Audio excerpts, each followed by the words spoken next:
السلام علیکم۔ ایک دفعہ سلطان صلاح الدین ایوبی رحمۃ اللہ علیہ کے پاس ایک عجیب مقدمہ لایا گیا۔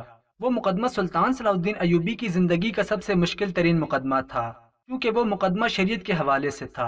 اب سلطان صلاح الدین ایوبی رحمۃ اللہ علیہ کے لیے ایک بہت بڑا چیلنج تھا، لیکن خوش قسمتی سے صلاح الدین ایوبی نے اپنے بچپن سے لے کر جوانی تک بڑے بڑے مدرسوں میں مدارس کی تعلیم حاصل کی، اور اپنی تعلیم اور قابلیت کی وجہ سے سلطان صلاح الدین ایوبی رحمۃ اللہ علیہ نے اس مشکل مقدمے کا چند ہی لمحوں میں بڑی آسانی سے فیصلہ کر دیا۔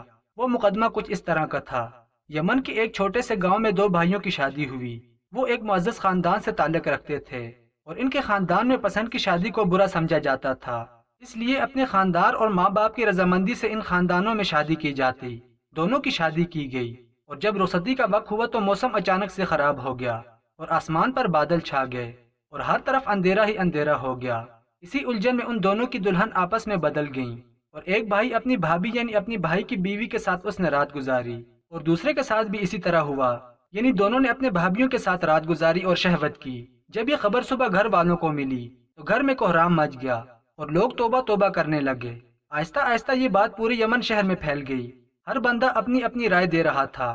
کوئی کہہ رہا تھا کہ یہ تو بہت بڑا گناہ ہے، کوئی کہہ رہا تھا یہ نکاح ٹوٹ گیا ہے، کسی نے کہا کہ یہ دائرہ اسلام سے خارج ہو چکے ہیں، حتیٰ کہ بعض لوگوں نے یہ تک فتویٰ دے دیا کہ جس شخص نے اپنی بھابھی کے ساتھ زنا کیا اس مرد کو اور اس عورت کو قتل کر دیا جانا چاہیے، اور ان کی لاشیں عبرت حاصل کرنے کے لیے چوراہے پر لٹکا دی جائیں۔ کوئی کچھ کہہ رہا تھا اور کوئی کچھ کہہ رہا تھا۔ اسی خاندان میں ایک بزرگ رہتا تھا۔ اس نے مشورہ دیا کہ اس مقدمے کو لے کر ہمارے عظیم سلطان صلاح الدین ایوبی رحمۃ اللہ علیہ کے پاس لے کر جانا چاہیے، اور وہی اس مقدمے کو حل کر سکتا ہے، کیونکہ یہ مقدمہ اپنی نوعیت کا ایک عجیب و غریب مقدمہ ہے، اور ہر بندے کی اپنی اپنی الگ رائے ہے۔ کوئی فتویٰ دیتا ہے، کوئی کچھ کہتا ہے۔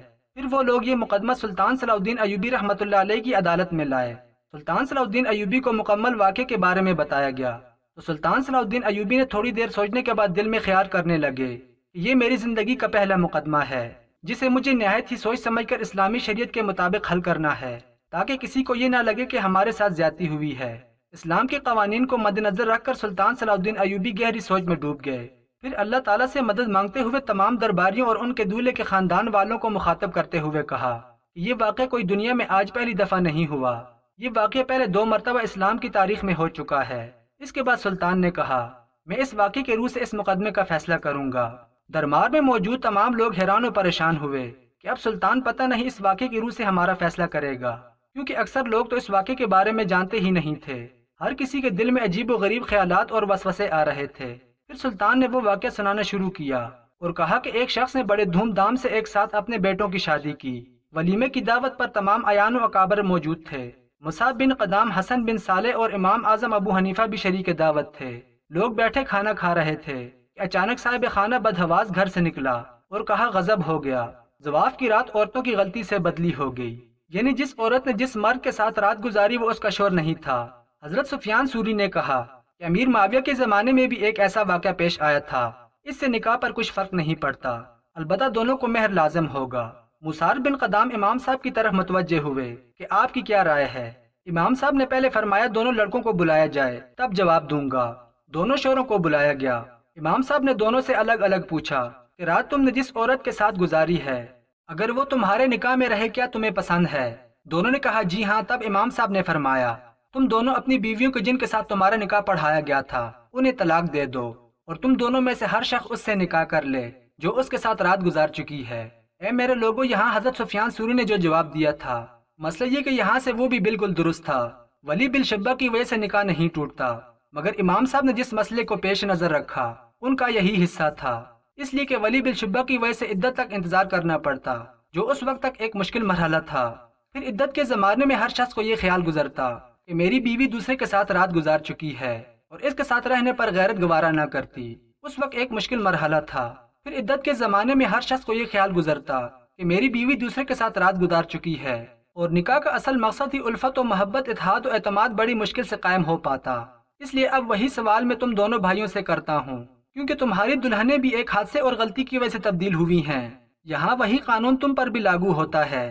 جن لڑکیوں سے تم نے رات کو شہوت کی، کیا تم اسی کے ساتھ رہنا چاہو گے یا پھر اپنی بیویوں کے ساتھ؟ یہ سن کر ان دونوں نے کہا کہ ہم نے جس کے ساتھ رات گزاری اسی کے ساتھ رہنا چاہیں گے۔ تو پھر سلطان صلاح الدین ایوبی نے کہا تم اپنی اپنی بیوی یعنی جس کے ساتھ تمہارا نکاح ہوا ہے ان کو طلاق دے دو، اور ان کے ساتھ تم نکاح کر لو جن کے ساتھ تم رات گزار چکے ہو، اور اسی طرح تم گناہ سے بھی بچ جاؤ گے اور حالات بھی قابو میں رہیں گے۔ اور پھر کہتے ہیں کہ اس فیصلے کے بعد بڑے بڑے علماء سے اس سلطنت میں موجود سلطان سے حسد کرنے والے لوگوں نے پوچھا، لیکن کسی نے بھی سلطان کے فیصلے پر اعتراض نہ کیا۔ لیکن دشمن یہی چاہتے تھے کہ اس فیصلے کی آڑ میں سلطان پر الزامات لگا کر اس سے اپنی رائے کی نظروں میں گرایا جائے، لیکن ہمیشہ کی طرح مخالف نے خاک چاٹی اور سلطان ہمیشہ سرخرو ہوا۔ اور اسی طرح سلطان صلاح الدین ایوبی رحمۃ اللہ علیہ نے اپنے علم اور مدرسے سے حاصل کی گئی تعلیم کی وجہ سے اتنے بڑے مسئلے کا حل چند ہی لمحوں میں ختم کر دیا، اور سلطان صلاح الدین ایوبی رحمۃ اللہ علیہ کے اس مقدمے کے حل کو موجودہ دور کے بڑے علماء نے بھی صحیح قرار دیا۔ اللہ تعالیٰ سے دعا ہے کہ اللہ تعالیٰ ہمیں آج کے اس مشکل وقت میں سلطان صلاح الدین ایوبی رحمۃ اللہ علیہ جیسے حکم عطا کرے، جو ہر کام، ہر بات، ہر مقدمہ دین اسلام کے شرعی طور طریقے پر کریں، کیونکہ دائرہ اسلام سے باہر نکل کر بھی ہم ترقی کی راہ پر گامزن نہیں ہو سکتے اور نہ ہی حق و باطل کے خلاف پچھاڑ سکتے ہیں۔